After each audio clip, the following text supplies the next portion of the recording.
আহাদের সাথে নাকি চৈতির বিয়ে হয়নি, এমনই মন্তব্য সোশ্যাল মিডিয়াতে প্রায় বেশ কিছুদিনই শোনা গেছে।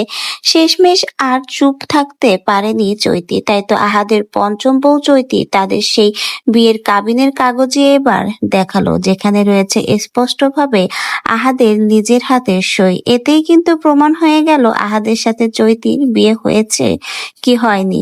এবং চৈতি সেই পোস্টে লিখেছে, গাইস, কার হাতের লেখা সুন্দর, আমারটা নাকি আখি আপুরটা, নাকি আমার বিলাভ হাজবেন্ড আহাদেরটা? এবং এর নিচেই কিন্তু আহাদের সেই স্বাক্ষর, যেখানে চৈতি এবং আহাদের স্বাক্ষর রয়েছে, যেখানে স্পষ্ট দেখা যাচ্ছে আহাদ নিজেই সাইন করেছে এবং তার নিচেই চৈতিরও সাইন। তাতেই বোঝা যাচ্ছে যে এই কাগজটা আসলে সত্য।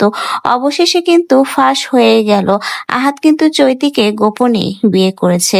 যারা এতদিন সোশ্যাল মিডিয়াতে চৈতি এবং আহাদের সম্পর্ক কি, আসলে তাদের বিয়ে হয়েছে কি হয়নি, তাদের কাবিন কেন এখনো দেখায় না, এমনই মন্তব্য করেছে আহাদ এবং চৈতির বিয়ের বিষয় নিয়ে। শেষমেশ তাদের মুখের বলতি এবার বন্ধ করে দিল চৈতি।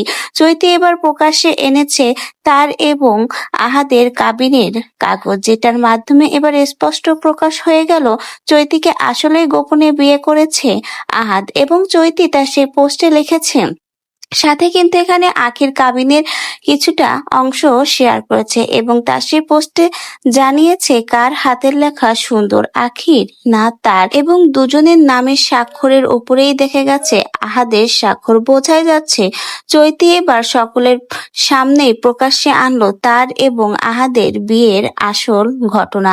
যারা এতদিন তাকে খুঁচিয়ে বেরিয়েছে, তাদের এই বিয়ের ঘটনাটা মিথ্যা বলেছে, তাদেরকে এবার মুখে ঝামা ঘষে দিল চৈতির এই পোস্ট। ভিউয়ার্স, এখন কে কি বলবে, চৈতি কিন্তু শেষমেশ প্রকাশ্যে এনে দিয়েছে তার এবং আহাদের বিয়ের কাগজ।